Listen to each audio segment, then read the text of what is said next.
you lose, and that feeling you have in the locker room after is it's a terrible feeling because you're so close to your ultimate prize. And so you take motivation from that and try to do whatever you can to make sure that you have that winning feeling, because that's one that you can have forever as well. Hey, Patrick, so in terms of the history that you are making this year, your Super Bowl ever as your team like that, what does it mean for you to be doing this with Jalen Hurts and making that history to the right?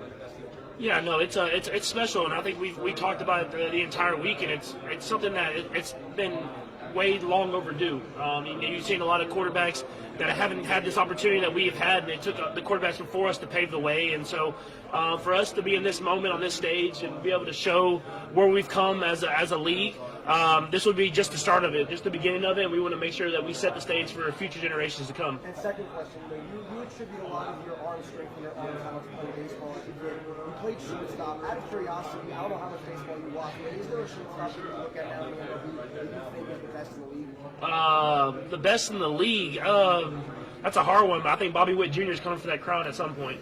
Hey, Patrick, a couple quick questions for you. One about the ankle, of course. I know you're going to be fine, you're going to play, of course, but can you take us through what the rehab, recovery process will be this year? Yeah, it's very similar. I mean, you're in the treatment room as much as possible. You got to make sure you get your rehab in. You got to make sure you get the mobility right, everything like that. Luckily, you had an extra week, so that helps out a ton.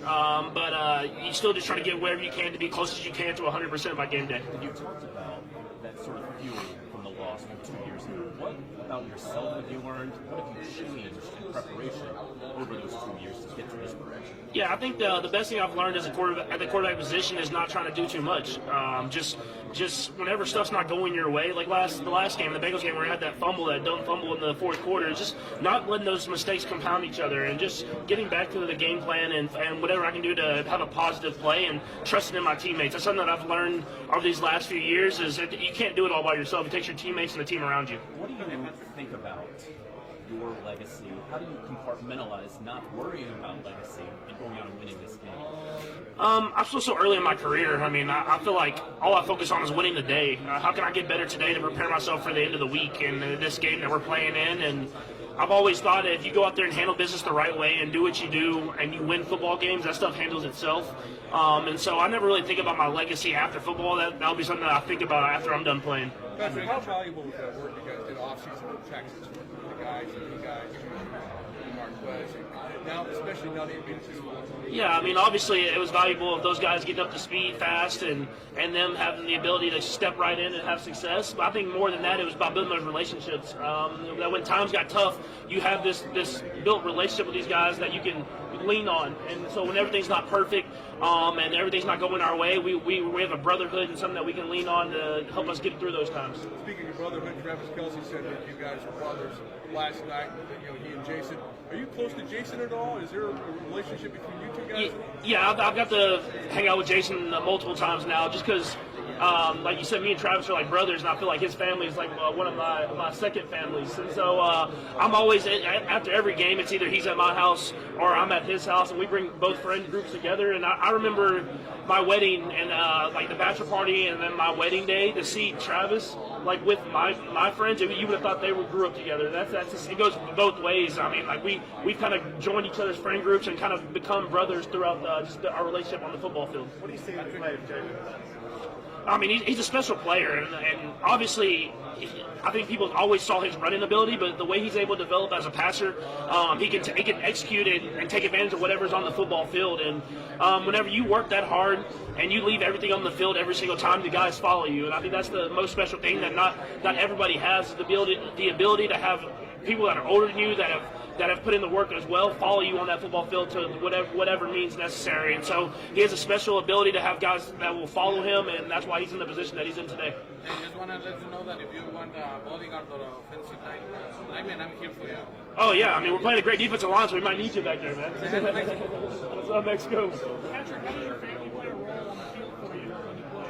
Yeah, I mean, I've been lucky enough to have a great support system around me my entire life, and obviously my family is the biggest part of that, and the way they supported me and following my dreams, and not just being a baseball player, not just being a basketball player, but to follow your dreams, whatever that is. And so them telling me to be the best me that I can be, no matter what it is, that's helped me be in the position I'm in today. How does your faith play a role in the field for you? Yeah, I mean, I think that my faith plays a role because I have no added pressure of trying to win, and that's all that my life means. I know that I'm in this position for a bigger picture at the end of the day, and so obviously I want to win and I want to go out there and have success on the football field. But I know that I have something I can always lean on, and a reason that I'm standing on that football field. You've been here 3 times in 6 years. When you see Tom Brady's going away after so many years at his age, you see yourself playing at that age in these same states, like 19 years old, 18 years from now? Yeah, I mean, it seems far away for sure, but you want to play as long as possible. What Tom has done, I don't know if that'll be matched the way that he's able to play at 45. And I mean, he's retiring, but I mean, he still had a very high level season that he played. He's just choosing to retire, and so the way he's able to take care of his body and to prepare himself is unmatched. And so I just try to learn from guys like that and prolong my career as long as possible. And God willing, I stay healthy and I'm able to play until I'm ready to retire. And like I said, I retired. My body didn't quit on me. Patrick, speaking of Tom, he gave you some advice. Can you share what that advice was? I'm not going to share exactly what the advice was, but I mean, he always gives me the best advice because he's been here, man. He's been in every situation that you could be in the NFL, and he's had obviously a lot of positives, but he's had to deal with some failures as well. And so to be able to learn from the greatest of all time at the quarterback position, I'm going to take that advice every single time. Did you know that Peyton Manning offered Jalen Hurts some advice? I didn't know that, man. I'm friends with Peyton as well, so I need to make sure that he gives me some advice as well.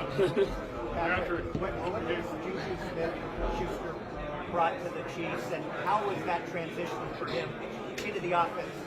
Yeah. I mean, obviously he's super talented and he's physically gifted. He's bigger than I think a lot of people understand, and how he's able to run routes with those physical routes in between.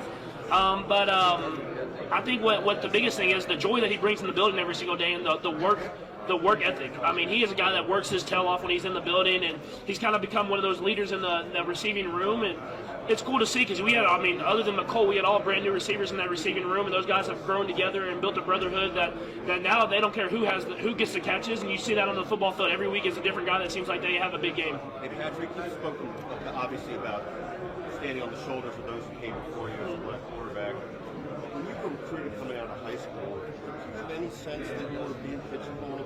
Even I guess Texas recruited you as the